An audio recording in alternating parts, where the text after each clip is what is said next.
प्रभु राम देव भगवान अल्लाह खुदा ईश आदि नाम एक ही शक्ति के हैं। वो कैसा है, कहां है, कैसे मिलता है, किसने देखा है? ये प्रश्नवाचक चिन्ह पूर्ण रूप से हटाने के लिए अवश्य सुनिए जगत गुरु तत्वदर्शी संत रामपाल जी महाराज के अमृत वचन, सर्व पवित्र धर्मों के पवित्र शास्त्रों के आधार पर। आज का ये जो सत्संग प्रारंभ हुआ है, ये वो शुभ दिन है।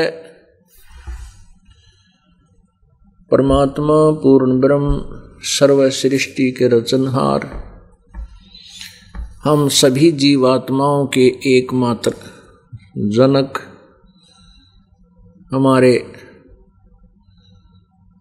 परमपिता परमेश्वर कबीर देव जी, कबीर साहब जी, अल्लाहु अकबर जी अपने सतलोक से चलकर, अपने सतलोक से चलकर एक जिंदा महात्मा, एक जिंदा संत के की वेशभूषा धारण करके, समांग करके हरियाणा प्रांत के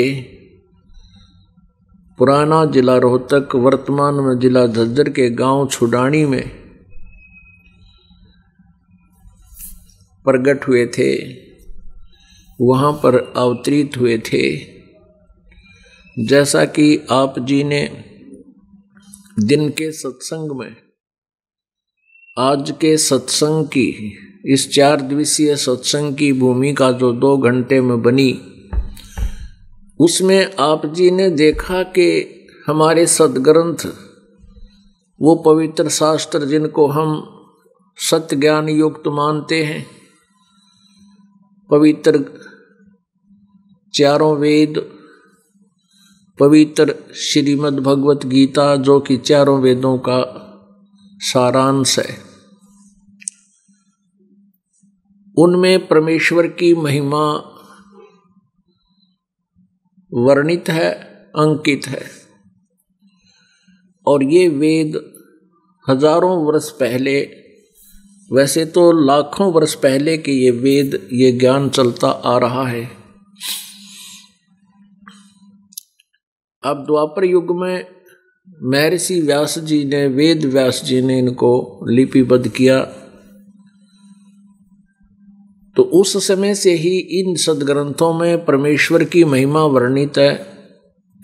वो परमात्मा कैसा है, कहाँ रहता है, उसके पाने की विधि कौन सी है,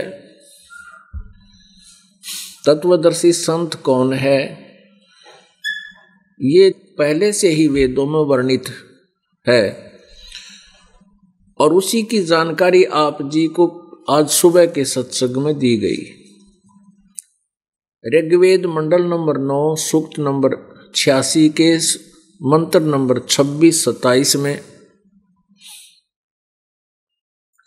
स्पष्ट किया है कि वो कबीर देव नाम का परमात्मा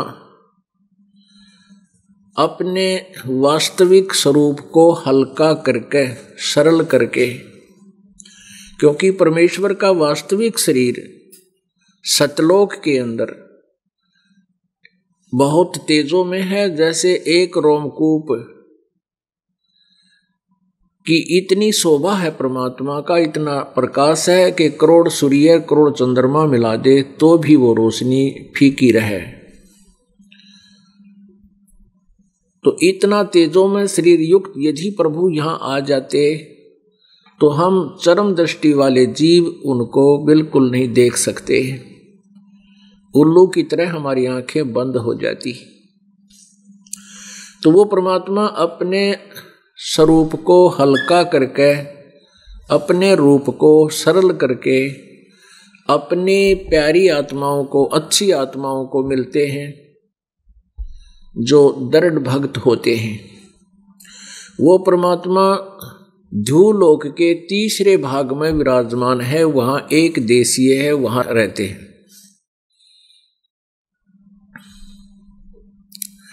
और वहां से ऋग्वेद मंडल नंबर 9 सूक्त नंबर 82 यानी 82 मंत्र 1, 2, 3 में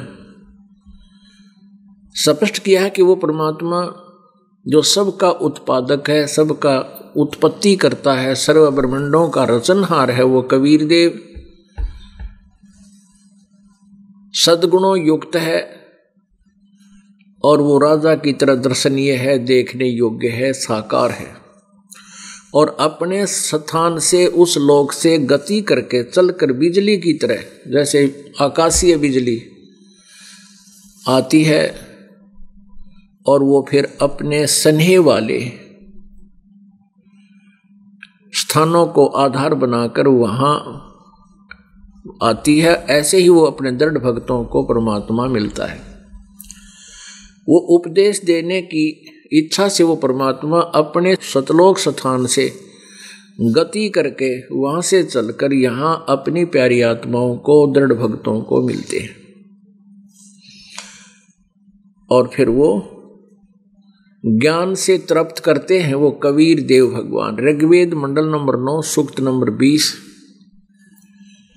और मंत्र नंबर 1 में स्पष्ट किया है कि वो कबीर देव नामक परमेश्वर, कबीर देव प्रभु, कबीर देव मन कबीर परमेश्वर विद्वानों को ज्ञान देने के उद्देश्य से आते हैं। वो पापों के नाशक हैं, बहुत सहनशील हैं और आध्यात्मिक ज्ञान में अपने शत्रुओं को यानी विरोधी वक्ताओं को वो पराजित कर देते हैं, त्रस्त करते हैं। वो परमात्मा सतलोक में रहते हैं, वहां से चलकर यहाँ आते हैं और अपनी प्यारी आत्माओं को मिलते हैं, उनको ज्ञान सुनाते हैं। उन पवित्र आत्माओं में से जिनको परमात्मा मिले, जैसा पवित्र वेद बता रहे हैं, वो इस दास को लगभग आधा दर्जन याद हैं।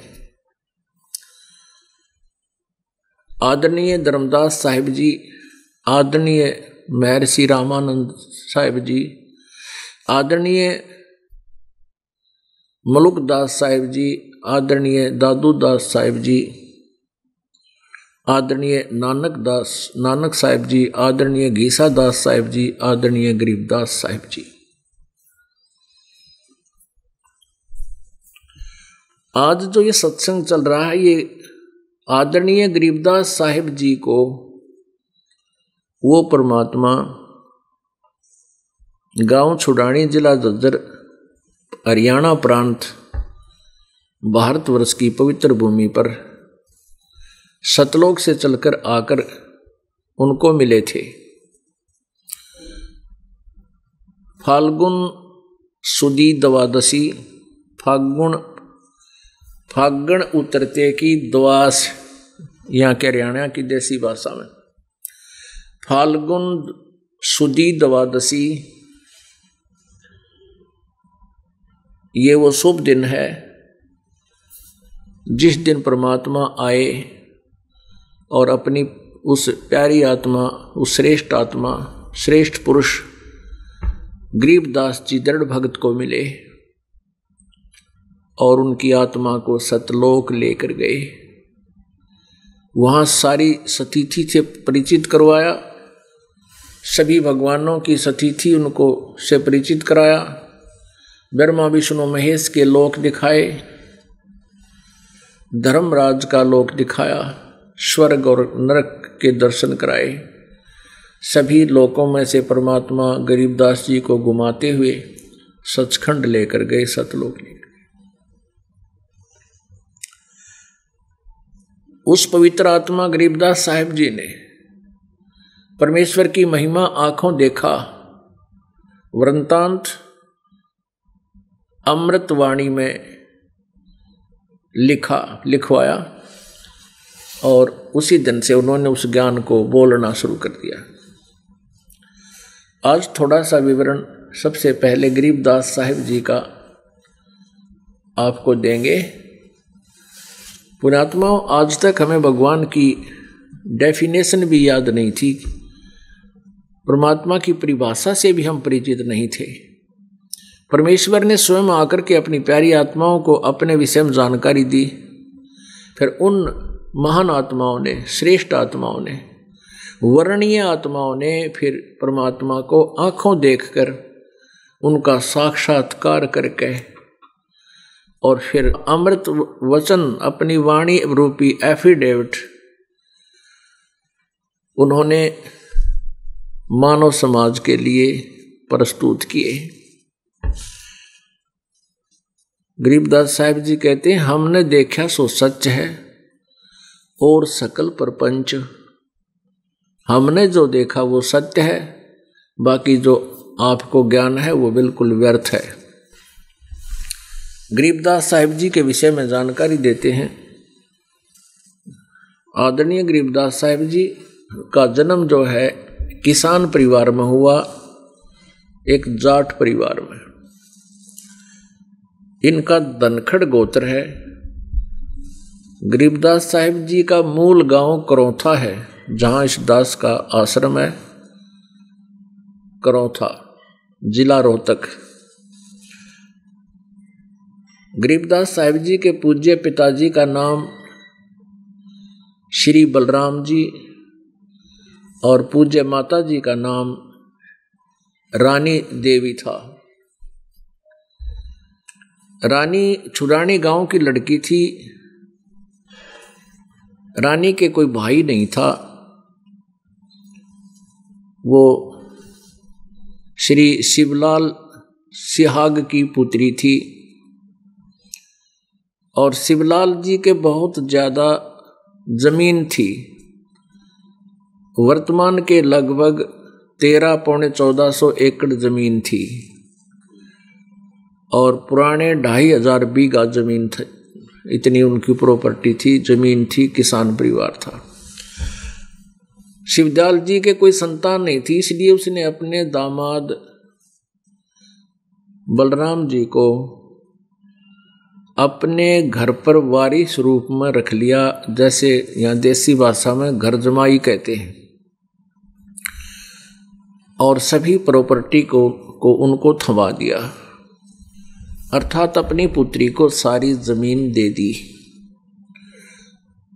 बलराम जी वहां किसान का काम करने लगे और स्थायी रूप में वो फिर छुडानी रहने लगे। वहां 12 वर्ष रहते हुए हो गए थे उनको। उसके बाद आदरणीय गरीबदास साहिब उस पवित्र आत्मा का जन्म हुआ। सन 1717 में आदरणीय गरीबदास साहिब जी का वहां जन्म हुआ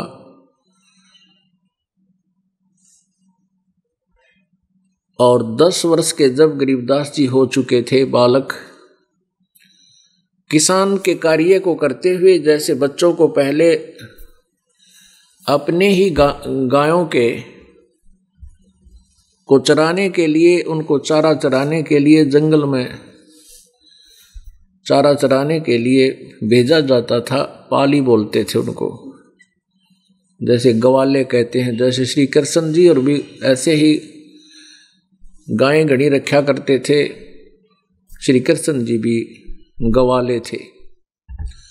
ऐसे ही गरीबदास साहिब जी भी अपने, उनके नाना जी यानी उनके पिताजी लगभग 150 गायें रखा करते थे, क्योंकि जमीन ज़्यादा थी और वहाँ पर चारे की कोई तो कमी थी नहीं।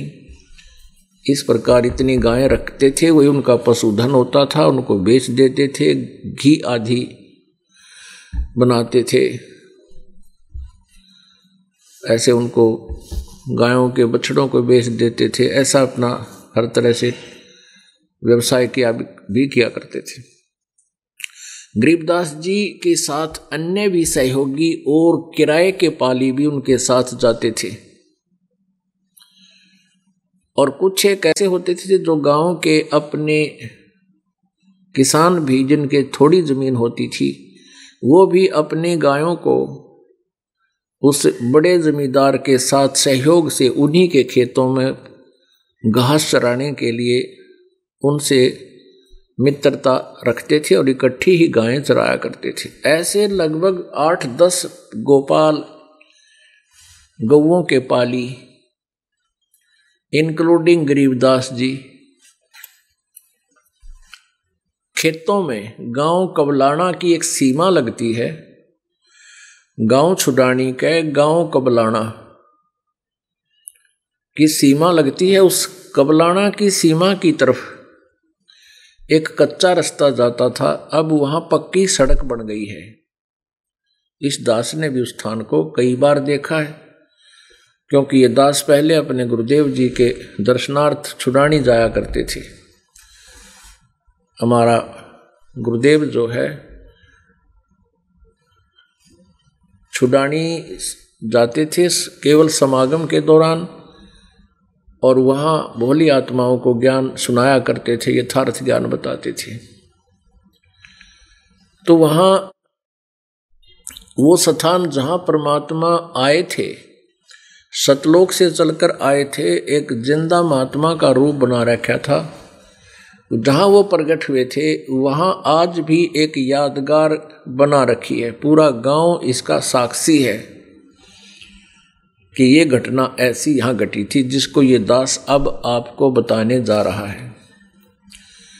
ये फाल्गुन सुदी द्वादशी अर्थात फागण उतरते की द्वास दिन के लगभग 10-11 बजे। आजकल क्या होता है कि दिन में गर्मी सी बन जाती है और खेतों में काम करने वाले पाली और हाली किसान 10-11 बजे वृक्ष का सहारा लेकर उसके नीचे बैठ जाते हैं। ऐसे ही वो सभी ग्वाले जो गरीबदास साहिब जी के साथ बड़े बड़े थे, कोई 50 वर्ष का, कोई 40 वर्ष का, कोई 20-25 वर्ष के, कोई 18 वर्ष के। गरीबदास जी सबसे छोटे थे, 10 वर्ष के। तो अपनी गौओं को वहाँ चरा रहे थे। लगभग 150 गायें वहाँ चर रही थी, चारा घास चर रही थी, और सभी ग्वाले 10-11 बजे सी, 10-1 बजे सी, क्यों खेतों में जाते भूख वो जोर की लग गया करे, वो 10-11 बजे अपना खाना खान लाएंगे। वो खाना खा रहे थे। परमात्मा सतलोक से चल कर आए एक संत की वेशभूषा बना के, एक संत का स्वांग बना के, और वहां आकर के उन बच्चों को प्रणाम किया, पालियों को प्रणाम किया। उन्होंने देखा कि ये इधर से शायद कबलाना से कोई व्यक्ति आया है, उसकी वेशभूषा से लगा कि कोई बाबा जी है। तो सभी पालियों ने, जो बड़े बड़े पाली थे, उन्होंने कहा कि आओ बाबा जी भोजन करो। परमात्मा ने कहा भी भोजन तो मैं अभी करके आया हूं अपने गांव से। आपका गांव कहाँ है? परमात्मा ने कहा सतलोक। वो कहाँ हुआ, कितनी दूर है यहाँ से?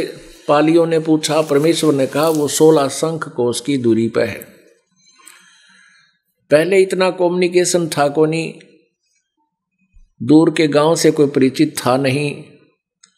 उन्होंने सुना 16 कोस दूर यानी 48 किलोमीटर दूरी पर कोई गांव होगा। अच्छा बाबा जी, खाना नहीं खाते हो तो दूध तो पीना ही पड़ेगा। हम अपने अतिथि को बगैर कुछ खिलाए विदा नहीं कर सकते। ऐसे प्यार में, श्रद्धा से उन सभी ने कहा। परमात्मा ने कहा भी यदि तुम कुछ खिलाना पिलाना चाहते हो, यदि मुझे दूध पिलाना चाहते हो, तो मैं कंवारी गाय का दूध पीता हूं, कंवारी गाय का दूध पिला दो।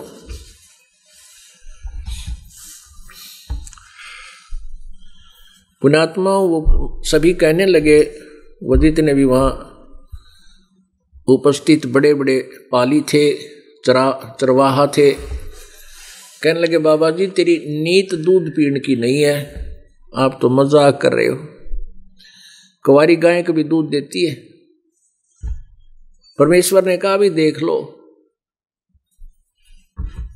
अगर दूध पिलाना चाहते हो तो कंवारी गाय का पीऊंगा।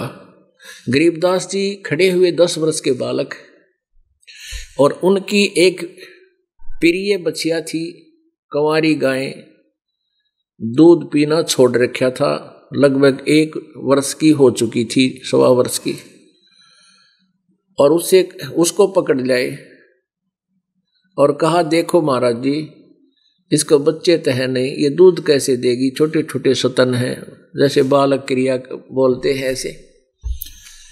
परमात्मा ने कहा कि तुम्हारे पास कोई पात्र है। उनके पास एक गांव से लस्सी ले जाते थे बच्चे, और एक पानी का पात्र भी होता था। तो जो लस्सी वाला पात्र था वो उन्होंने साफ कर दिया कि लो जी अभी इसको दो दे, बहुत अच्छी तरह साफ कर दिया उसको, और कहा जी ये पात्र रहा। एक छोटा सा मटका घड़ा, मिट्टी का जग जो लगभग 5-6 किलो उसमें पदार्थ आ जावे, जल आ जावे। परमेश्वर ने कहा कि इस गाय के सतनों के नीचे, इसकी ओड़ी के नीचे रखो, लेवटी के नीचे, जैसे दूध निकालते हैं। गरीबदास साहिब जी ने ऐसे पकड़ दिया, उसके नीचे कर लिया। अब देखियो जी दूध तना आया, अब आएगा बेटा। कबीर परमेश्वर जी ने उस गाय की कमर पर थपकी मारी एक, उसी समय सतन लंबे लंबे हो गए और चारों सतनों से दूध की धार निकलने लगी, और जब वो पात्र भर गया अपने आप दूध की धार बंद होगी। अब गरीबदास जी ने वो पात्र जो था 5-7 किलो का, वो ला करके परमात्मा को थमा दिया कि ले बाबा जी पी लो, आप तक कमाल के बाबा जी हो, आपने तो कमाल कर दिया। बता बिना दूध, बिना गाय की, बिना बछिया की गाय, बिना ब्याई का दूध काट दिया। परमात्मा ने आधा पिया और कुछ पिया, शेष छोड़ दिया कि ले बच्चों पा लियो, तुम पी लो भाई, ये अमृत दूध है, ये इस लोक का नहीं है, ये बहुत दूर से आया है। अब हम यहां का नहीं है ये। वो दूसरे जो बड़े बड़े पाली थे हिंदू, वो कहने लगे बाबा जी ये तो पाप का दूध है, कंवारी गाय का दूध हम ना पीवा, जादू जंत्र का है, मेरा निके कर दिया हो इसने। और वहां से उठकर चले गए, अकेले गरीबदास जी रह गए। गरीबदास जी ने कहा कि ले मैं पीऊंगा भाई, तुम ना पीते। बालक होता है वो घनी सोच, ज्यादा लंबी चौड़ी बुद्धि प्रयोग नहीं करता, ला का मुंह गट गट पी गया। दूध पीने के बाद परमेश्वर ने उस प्यारी आत्मा को बहुत देर तक ज्ञान समझाया। दोनों परमात्मा और आत्मा का काफी देर संवाद हुआ। गरीबदास साहिब जी ने कहा प्रभु हम पूजा तो करते हैं, भगवान शिव जी की पूजा करते हैं, भगवान श्री कृष्ण, भगवान श्री रामचंद्र, भगवान विष्णु जी की हम पूजा करते हैं, हम मंदिर में जाते हैं, ऐसे ऐसे बहुत कुछ जो प्रक्रिया किया करते हिंदू लोग, उनके बारे में जानकारी दी। परमेश्वर ने कहा बेटा, गरीबदास परमेश्वर कबीर जी ने उनको समझाया कि जहां तुम रह रहे हो गरीबदास, ये काल का लोक है, और इस काल के ये 3 पुत्र हैं, रजगुण ब्रह्मा, सतगुण विष्णु, तमगुण शिव जी। और बेटा तेरा जन्म बहुत बार हो चुका है, असंख्यों जन्म हो लिए, यहां ऐसे ही भटक रहे हो। ये ब्रह्मा विष्णु महेश की भी जन्म और मृत्यु होती है। ये सथाई, ये अविनाशी परमात्मा नहीं है। वो परमेश्वर और है, जहां से मैं आया हूं वो मेरा भगवान कोई और है। और उस परमेश्वर का संदेश मैं लेकर आया हूं। जो साधना, जो विधि मैं बताऊंगा, उस तरह साधना करने से गरीबदास तेरा फिर जन्म नहीं होगा।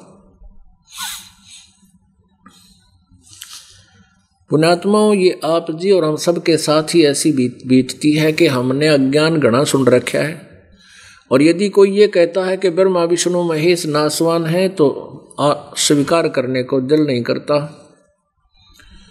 ये दास एक बार एक गांव में सत्संग कर रहा था। संडे का दिन था, छत पर बैठे थे, थोड़ी सी संगत हुआ करती। सन 1995 की बात है। 94 में इस दास ने सत्संग प्रारंभ किया ही था। तो वहाँ एक जिसके हम सत्संग कर रहे थे, उनका मित्र, उसने आमंत्रित कर रखा था कि शायद इसकी भी बुद्धि काम कर जाए, इसका उद्धार हो जाए। सह परिवार आया हुआ था। उसने सत्संग सुना। सत्संग के अंदर दास ने भी यही ज्ञान सुनाया था। फिर उस सत्संग के बाद हम वहीं बैठे थे छत पर। गर्मी, सर्दियों के दिन थे, सर्दी का मौसम था, धूप ठीक निकली हुई थी। तो उससे पूछा, भाई कुछ आपको कैसा लगा ये सत्संग? कहने लगा, महाराज आपका वचन मुझे ऐसा लगा जैसे मुझे उल्टी गिर जाएगी। आपका ज्ञान ऐसा लगा कि आपने ब्रह्मा विष्णु महेश को भी नासवान बता दिया, इनकी जन्म मृत्यु बता दी। मेरे तो उल्टी पड़न होगी, मुझे इतनी नफरत होगी आपके वचनों से। अब परमात्मा कहते हैं, कबीर ये माया अटपटी और सब गट आन अड़ी, किस किस न समझाऊं या कुआ भांग पड़ी। अपने आत्माओं कुछ मालिक कबीर परमेश्वर की रजा है। अब ये विस्तार होगा, पूरे विश्व में होगा, इसको कोई रोक नहीं सकता, क्योंकि बुद्धिजीवी समाज में ये ज्ञान पहुंच गया और सब सदग्रंथ हमारे पास उपलब्ध हैं, हमने आंखों देख लिए। और उस समय सन 1995 में इस दास को परमात्मा ने ये भेद खोला नहीं था। तो उसमें हम उसको कोई आधार नहीं बना सके, उसको कुछ दिखा समझा नहीं सके, लेकिन कोशिश बहुत की उनको बहुत से समझाने की। वो नहीं माने और चले गए, उठ के सह परिवार चले गए। अब ये सन 2000, लगभग सन 2001 के में परमात्मा ने कृपा की इस दास पे, अचानक प्रेरणा की, क्योंकि करे करावा साइया मन में लहर उठा और दादू से दर्जीव के आप बगल हो जा। सतलोक आश्रम करो था, वहां एकदम प्रेरणा की दाता ने कि परमात्मा की वाणी है, वेद मेरा भेद है, मैं ना वेदन के माही, और जौन वेद से मैं मिलूं वो वेद जानते नहीं। परमात्मा की एक एक वचन अटल है, इतना विश्वास था दास को। और यही प्रार्थना किया करता था अंतःकरण से, प्रभु आपके इस ज्ञान को, आपके इस अमृत ज्ञान को आपके बच्चे नहीं पहचान सकेंगे जब तक वेदों और गीता में कहीं समर्थन नहीं मिलेगा, या पुराणों में। कई बार मन में आती थी, लेकिन दास के पास इतना समय नहीं था कि मैं वेदों और गीता और पुराणों को फिर नए सिरे से देख सकूं, क्योंकि पहले शुरुआत सन 1994 से हुई। 1995 में इस दास ने नौकरी त्यागनी पड़ी, क्योंकि इतने अखंड पाठ हो गए। डेली एक पाठ भोग लगे, दूसरे का अगले दिन प्रकाश हो। और घर घर जाके, गांव गांव में जाके ये दास, ये परमात्मा, उस गरीबदास साहिब जी की अमृतवाणी, जो परमात्मा के दर्शन होने के बाद, परमात्मा प्राप्ति के बाद गरीबदास साहिब जी ने जो आंखों देखा वर्णन किया, वो अमृतवाणी गरीबदास की वाणी और कबीर साहिब की महिमा उसमें पूर्ण रूप से लिखी है, उसका पाठ किया करते थे। तो इतना बिजी शेड्यूल हो गया था कि एक पल की भी फुर्सत नहीं रही थी। फिर परमात्मा ने कृपा बख्शी, 1999 में क्रोथा आश्रम दिया गया और घर घर सत्संग करना बंद कर दिया, क्योंकि अखंड पाठ हम घर घर नहीं कर पा रहे थे, इतने अधिक हो गए थे। फिर सामूहिक पाठ हमने उस स्थल पर प्रारंभ कर दिए। तो कुछ समय मिला दास को, 1999 में भी जाते रहे आते रहे, 2000 के भी आधा 2000 सन चला गया था, तब परमानेंटली गांव में सत्संग करने बंद कर दिए थे। 2001 में एकदम प्रेरणा की और टाइम भी बहुत मिल गया परमेश्वर की कृपा से। तब ये वेद देखे, पुराण देखी, पवित्र श्रीमद् भगवत गीता, फिर उस परमात्मा की ज्ञान दृष्टि से देखी जिसको हम रोज पढ़ा करते थे। इतनी आत्मा गदगद हुई,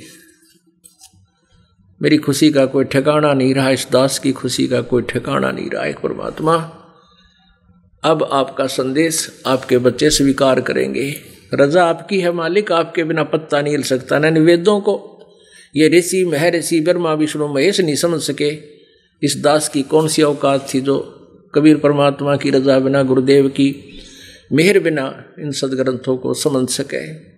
गुरु बिन काहू न पाया ज्ञाना, जो थो था वो छड़े किसाना, गुरु बिन वेद पढ़े जो प्राणी, समझे न सार रहे अज्ञानी। तो परमात्मा ने स्वयं ही लीला की। अब यहां पर दो प्रसंग आ गए एकदम।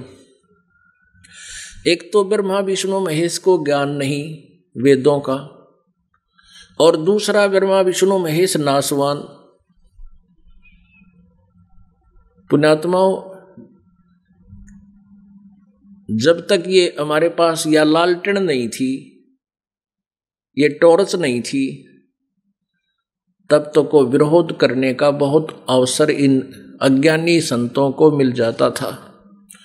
इन भोली जनता को भ्रमित कर देते थे कि ये कबीर परमेश्वर जी आए थे, उन्होंने भी यही ज्ञान कहा था, और इतना विरोध हो गया था परमेश्वर का कि आज अगर वो कथाएं जो मालिक के साथ बीती हैं, ऐसे जुल्म ढाए थे उस मालिक पर इन अज्ञानी ऋषि महर्षि ब्राह्मणों ने। आंखों से आंसू नहीं सूखती परमात्मा की के साथ जो जुल्म गुजारे थे, लेकिन वो भगवान थे, उनका बिगाड़ क्या सकते थे। और वो बिगाड़ नहीं सकते हमारा, क्योंकि वो मामून के बच्चे हैं। नहीं तो उनकी एक वचन से सब नष्ट हो जाए, एक वचन से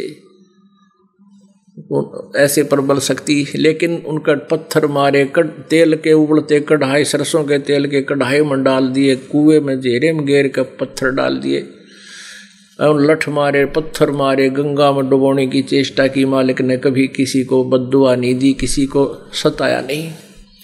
उनको पता था कि इन पर एक भी वचन मेरा इन पर किसी पर नहीं उठेगा, और मारूं किसने मेरे बच्चे, अपना न कोई मार सके है। तो पुण्यात्माओं, अब ये दोनों कंसेप्ट क्लियर करने घड़े जरूरी होंगे, और आगे फिर यह कथा सुनाई जाएगी, तब आपको स्वादिष्ट लगेगी। क्योंकि ये अब परमात्मा के उस सूर्य का उदय हो रहा है, उस तत्व ज्ञान रूपी सूर्य का। और जितने पुण्यात्मा आंखों देख चुके हैं तथ्यों को, वो तो गदगद हो जाते हैं। और उनके साथ कुछ नई पुण्यात्माएं भी आती हैं जो केवल दुख निवारण के लिए ही यहाँ पहुँचते हैं। वो दुख तो निवारण होगा ही होगा पुण्यात्माओं, लेकिन उनका होगा जो हृदय से यहाँ आते हैं। कुछ ऐसे दृष्टिकोण से आते हैं कि देख लेते हैं, आराम हो गया तो ठीक से ना, हम वही पूजा करेंगे जो पहला करते थे। पहले वाली पूजा ने तुम्हारी देही तोड़ रखी, बिरान मट्टी हो रही, और फिर भी मन में न्यू रहा है, देख लेंगे। वो देख ली पिछली, उनको तो छोड़ दो, वो पिछली देख ली, इतनी दुर्गति तुम्हारी हो ली। तो यहाँ जो पुण्यात्मा नई बार पहली बार आती हैं, दुख निवारण के लिए भी आती हैं, फिर उनको ये ज्ञान होगा कि सचमुच हम गलत कर रहे थे। तो एक तो वह छूटेगा डंगा, वो डंगा ज्ञान हटेगा, वो गलत साधनाएं शास्त्र विद पूजाएं छूट जाएंगी, और फिर कल्याण तो यू परमात्मा फ्री ऑफ कॉस्ट करेगा आपका। ये तो जो जिन दुखों के लिए आप सारी पृथ्वी पर घूम लो, वो दुख दूर नहीं हो सकते जो प्रारब्ध के हैं, और यहाँ आपके वो फ्री में होंगे। और बल्कि वो काम तो वैसे फ्री में होता है, वास्तविक जो हमारा उद्देश्य है वो तो आपके जन्म और मृत्यु के इस दीर्घ रोग को नाश करने का है। वो ट्रीटमेंट हम करते हैं, कबीर परमात्मा का ये दास करता है, कबीर परमात्मा की ही पावर से। तो अब ये दोनों कंसेप्ट क्लियर करने पड़ेंगे कि ब्रह्मा विष्णु महेश नासवान है और इनको ज्ञान नहीं था वेदों का। पुण्यात्माओं, ये कोई आलोचना नहीं, आंखें दिखाऊंगा आपको, और जब आप आंखों देख लोगे तो इनसे मन हटेगा, नहीं तो मन हट नहीं सकता। तो आपका मन हटा, वहां से हृदय हटाने के लिए ये ज्ञान दिया जा रहा है। इसके लिए आप जी को श्रीमद् देवी भागवत, यही पुराण जो सफिशिएंट है। इन पवित्र पुराणों को हम पहले भी पढ़ा करते थे, लेकिन हमारा मोतिया बंद था। परमात्मा कबीर जी कहा करते थे कि जिनको तुम संस्कृत भाषा के जानने वालों को ऋषि और महर्षि और ब्राह्मण कहते हो, ये तो आँखें वाले अंधे हैं, ये तो इनका मोतिया बंद हुआ है, और तुमने ये विद्वान दिखाई देते हैं क्योंकि ये संस्कृत बोलते हैं, जिस भाषा को आप नहीं समझ सकते। आपके सामने वो कोई बोलता है तो आपको वो बड़ा महान दिखाई देता है। विशेषकर पहले संस्कृत बोलने वाले को, जो संस्कृत बोल देता था, उसका सभी आदर सत्कार करते थे, उसको भगवान मानते थे, देवता मानते थे। और वर्तमान में जो इंग्लिश की गटमिट कर दे, उसने नो कि भाई तो विद्वान ने बड़ा कसूता विद्वान है। अरे भाषा का काम तो अपने विचारों को दूसरे तक पहुंचाना है। अपनी मातृभाषा में, लोकल लैंग्वेज में वो ज्ञान वही होना चाहिए। जैसे रामायण और महाभारत की और श्री कृष्ण लीला संस्कृत में लिखी हुई थी, और यहाँ के सांगिया ने सांग बना दिए देसी भाषा में, उनकी बरागनी बना कर, भजन बना कर इतने बढ़िया ढंग से पेश कर दिए, सबका समझ में आएगी। तो ऐसे ही परमात्मा कबीर परमेश्वर जी ने और गरीबदास साहिब जी ने उस लोकल लैंग्वेज में ये अमृत ज्ञान दे रखा है अपनी सिंपल वाणी में। जिस वाणी को ये संस्कृत के ज्ञाता नो कहा करते, ये तो अविद्वान के लिखे हुए वाणी है, ऊट पटांग है, इनका कोई उच्चारण ठीक नहीं, फलाना ठीक, उच्चारण ने चाट ले थारे ने कर दिया गहरे तुमने, उच्चारण तुम्हारा तो ठीक था, बैठा बैठा के सारी बोली आत्माओं का, ना वेदों का ज्ञान तुम्हें, ना गीता जी का ज्ञान, ना पुराणों का ज्ञान। तो आज हमारे पास ये लालटेन है, और इस ये सदग्रंथ रूपी लालटेन अब हमारे पास है, इसलिए अब कोई हमारे साथ टकरावगा नहीं। ज्ञान आधार से तो को झगड़ा करे को नहीं, क्योंकि ज्ञान आँखें देख लेगा। और जो बकवादी होते हैं, जिनकी रोजी रोटी बंद होती है उन नकली संतों की, वो करेंगे तो भगवान देखेगा उन्हें, उनकी नहीं चलेगी।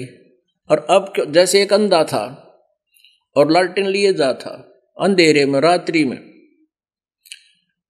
और जगा रखी लालटेन जलती हुई, आगे से बच्चे आ रहे थे 12, 13, 14 वर्ष के, उछल कूद करते हुए। उस सूरदास ने कहा कि बच्चों बेटा ध्यान से चलना, मैं अंधा हूं, मुझे दिखाई नहीं देता, जरा ध्यान से आना, चलना, देख कर आना।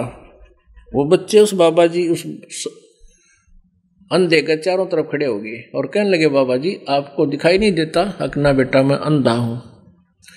आप अंधे हो तो लालटेन किस लिए ले रखी है कि तुम आंखों वालों के लिए कहीं मेरा टक्कर ना मार दो आके, और इस रोशनी में मुझसे बचकर निकल जाओ बेटा, मुझ अंधे की कहीं दे ही तोड़ दो तुम। तो इसलिए ये लालटेन, सदग्रंथ रूपी लालटेन, ये दास लिए फिर रहा है, साथ में रखता है।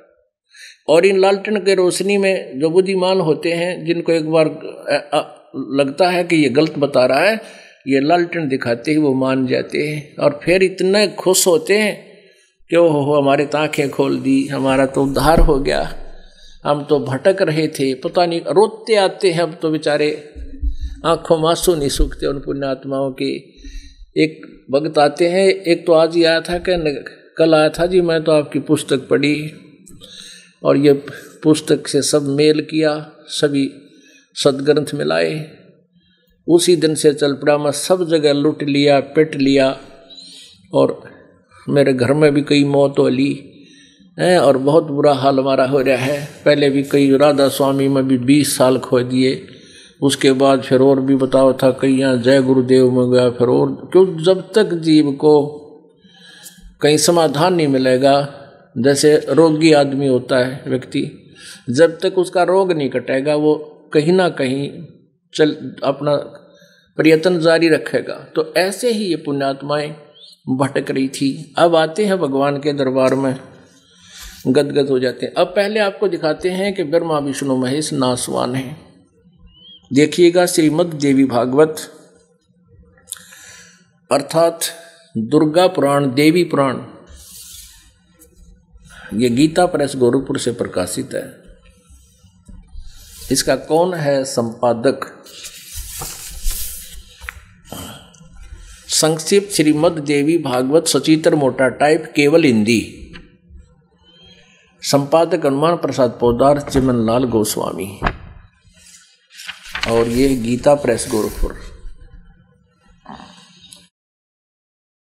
प्रकाशक एवं मुद्रक हैं गीता प्रेस गोरखपुर, गोविंद भवन कार्यालय कोलकाता का संस्थान।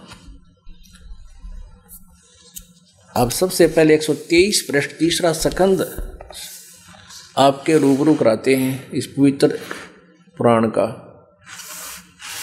ये तीसरा सकंद 123 पृष्ठ पे। यहाँ भगवान विष्णु जी अपनी माता दुर्गा की स्तुति कर रहे हैं। क्या कहते हैं? तुम शुद्ध स्वरूपा हो, ये सारा संसार तुम ही से उद्भासित हो रहा है। मैं विष्णु, मैं ब्रह्मा और शंकर, हम सभी तुम्हारी कृपा से विद्यमान हैं। हमारा आविर्भाव माने जन्म और तिरोभाव माने मृत्यु। हमारा तो आविर्भाव और तिरोभाव यानी जन्म और मृत्यु होता है, हुआ करता है। यानी हम तो नासवान हैं, हमारी तो जन्म मृत्यु होती है। केवल तुम ही नित्य हो, जगत जननी हो, प्रकृति और सनातनी देवी हो। फिर भगवान शंकर बोले, देवी यदि महाभाग विष्णु तुम्ही से प्रकट हुए हैं तो उनके बाद उत्पन्न होने वाले ब्रह्मा भी तुम्हारे ही बालक हुए। फिर मैं तमोगुणी लीला करने वाला शंकर क्या तुम्हारी संतान नहीं हुआ? अर्थात मुझे भी उत्पन्न करने वाली यानी जन्म देने वाली तुम ही हो। शिवे संपूर्ण संसार की सृष्टि करने में तुम बड़ी चतुर हो। इस संसार की सृष्टि, स्थिति और संहार में तुम्हारे गुण सदा समर्थ हैं। उन्हीं तीनों गुणों से उत्पन्न हम, रजगुण ब्रह्मा, सतगुण विष्णु, तमगुण शिव शंकर, उन्हीं तीनों गुणों से उत्पन्न हम ब्रह्मा विष्णु एवं शंकर नियमानुसार कार्य में तत्पर रहते हैं। अब पुण्यात्माओं,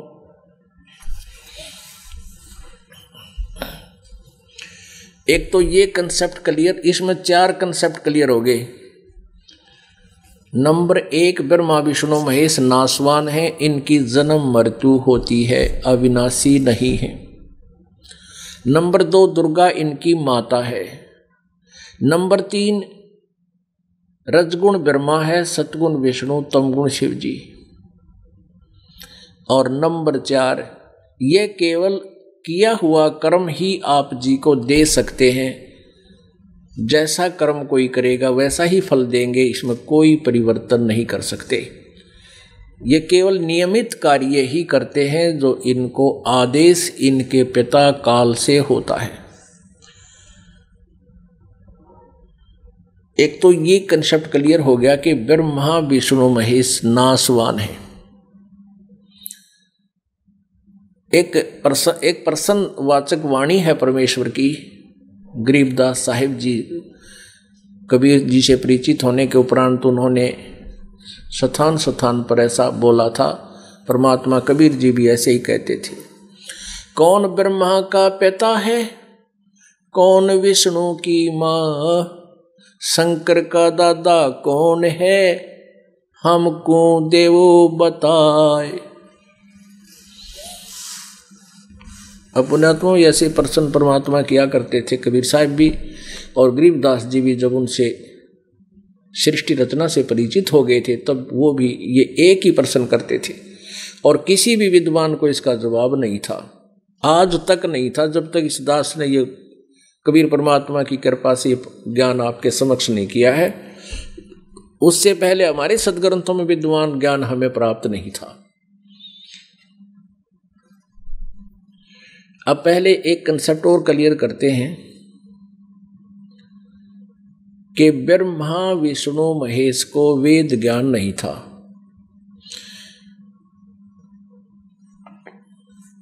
और ना ही ऋषि महर्षि इन ब्राह्मणों को था वेद ज्ञान। अपने हत्माओं, ये जो वचन दास बोल रहा है ये कुनीन से भी कड़वे हैं कि ब्रह्मा विष्णु महेश को भी वेद ज्ञान नहीं, और ब्रह्मा जी तो वेदों के बहुत ज्यादा मर्मज्ञ ज्ञाता माने जाते हैं, पर ज्ञान कति नहीं था। मान्यता पता नहीं के जाते थे, हम पता नहीं किसको के मान रहे थे। हम कौड़ी को लाल मान रहे थे, कौड़ी लाल थोड़ी हो सकती है, जब लाल सामने रखा जाएगा अपने आप डिफरेंशिएट हो जाता है। और ब्राह्मणों को भी ज्ञान नहीं था, इसे तो ऋषि महर्षि हुए वशिष्ठ मुनि जी, व्यास जी, मार्कंडेय, व्यास वेद व्यास जी और वशिष्ठ जी, विश्वामित्र, भारद्वाज, जिनके तूती बोला करती, इनको भी वेद ज्ञान नहीं था, और वेदों को ही ये आधार मानकर हमें ज्ञान सुनाया करते थे। अब परमात्मा कहते हैं मोती मुक्ता दर्शत नाही, यो जग है सब अंदरे, दिखत के तो नैन चश्म, इनका फेरा मोतिया बंदरे। क्या बताते थे कि मोती मुक्ता, मोक्ष रूपी मोती, तत्व ज्ञान, यथार्थ भक्ति, यथार्थ मंत्र रूपी मोती जो बहुमूल्य है, वो मंत्र, उनका इनको पता नहीं, और नहीं यथार्थ ज्ञान रूपी मोती इनको ज्ञान। ये तुम्हें विद्वान नजर आते हैं संस्कृत भाषा के ज्ञाता होने से, लेकिन इनको वेदों का ज्ञान नहीं। जैसे किसी की आंखों में मोतिया बंद हो जावे, उसकी आंखें बहुत स्वस्थ दिखाई देती हैं, लेकिन उसको दिखता कुछ नहीं, वो नपट अंधा होता है। तो ऐसे ये दिखे थे विद्वान, लेकिन इनके ये खख भी नहीं जाने थे, कंप्लीट अविद्वान थे ये। मोती मुक्ता दर्शत नाही, ये जग है सब अंदरे, दिखत के तो नैन चश्म, इनका फेरा मोतिया बंदरे। अब यह वाणी क्लियर हो जाएगी। देखिए श्री मध्य देवी भागवत पुनः, ये वही पवित्र पुराण है जो अभी आपको इसके सारे प्रकाशक वगैरह दिखाए थे, और इसके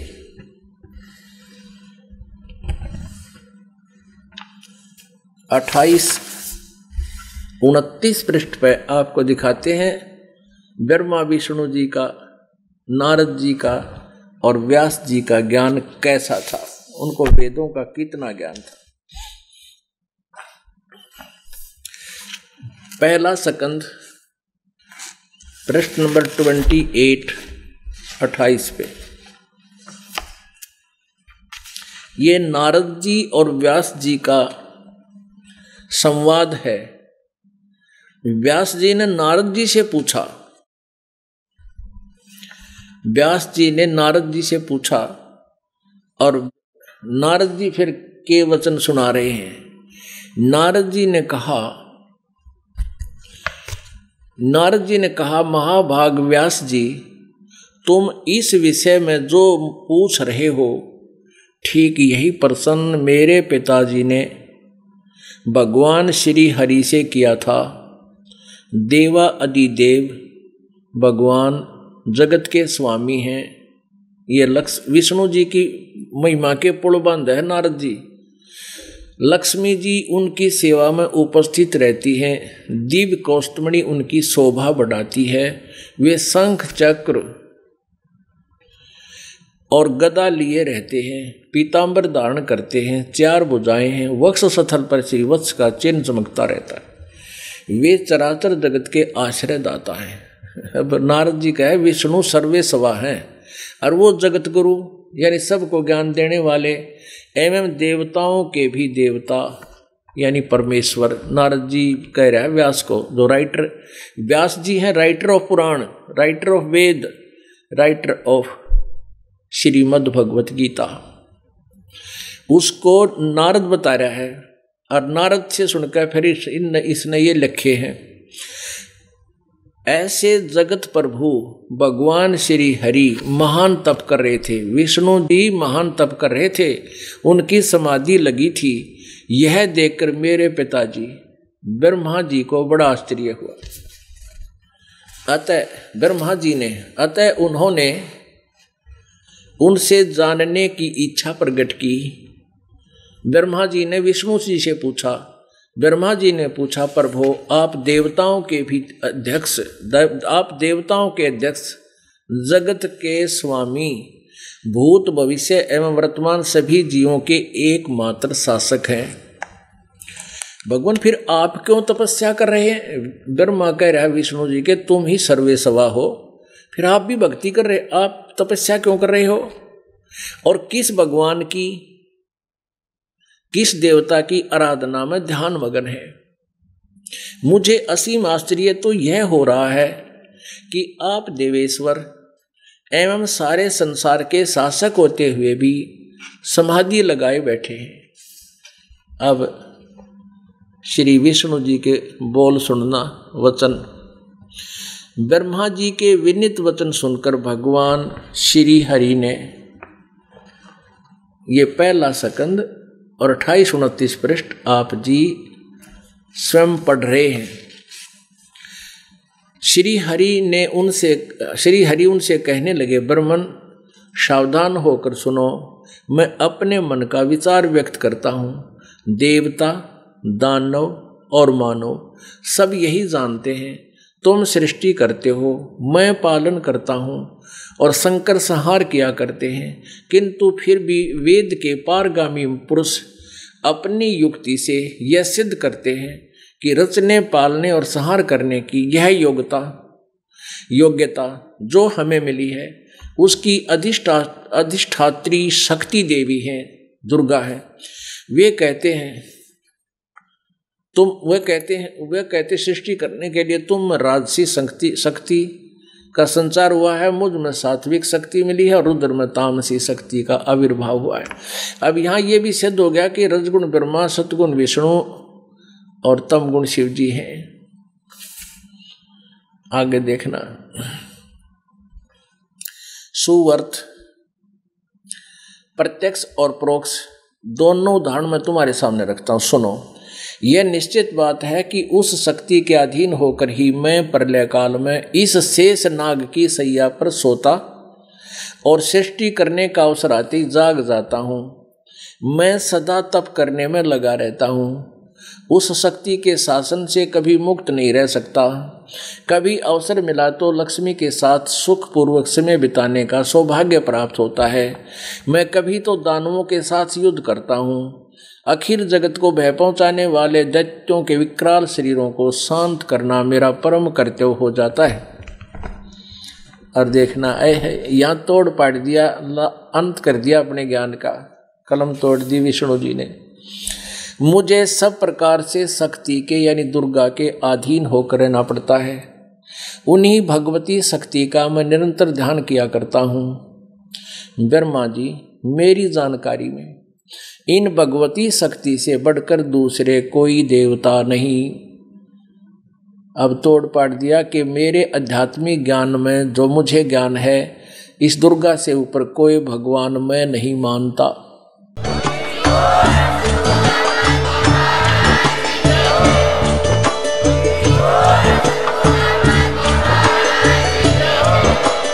आप सुन रहे थे जगत गुरु तत्वदर्शी संत रामपाल जी महाराज जी के मंगल प्रवचन। अधिक जानकारी के लिए विजिट कीजिए हमारी वेबसाइट www.jagatgururampalji.org। संत रामपाल जी महाराज जी के शुभ आशीर्वाद से पूरे विश्व भर में 500 से भी ज्यादा नाम दीक्षा केंद्र हैं, जिन पर संत रामपाल जी महाराज जी द्वारा ऑनलाइन निःशुल्क नाम दीक्षा दी जा रही है। अपने नजदीकी नाम दीक्षा केंद्र का पता करने के लिए संपर्क करें 8222880541।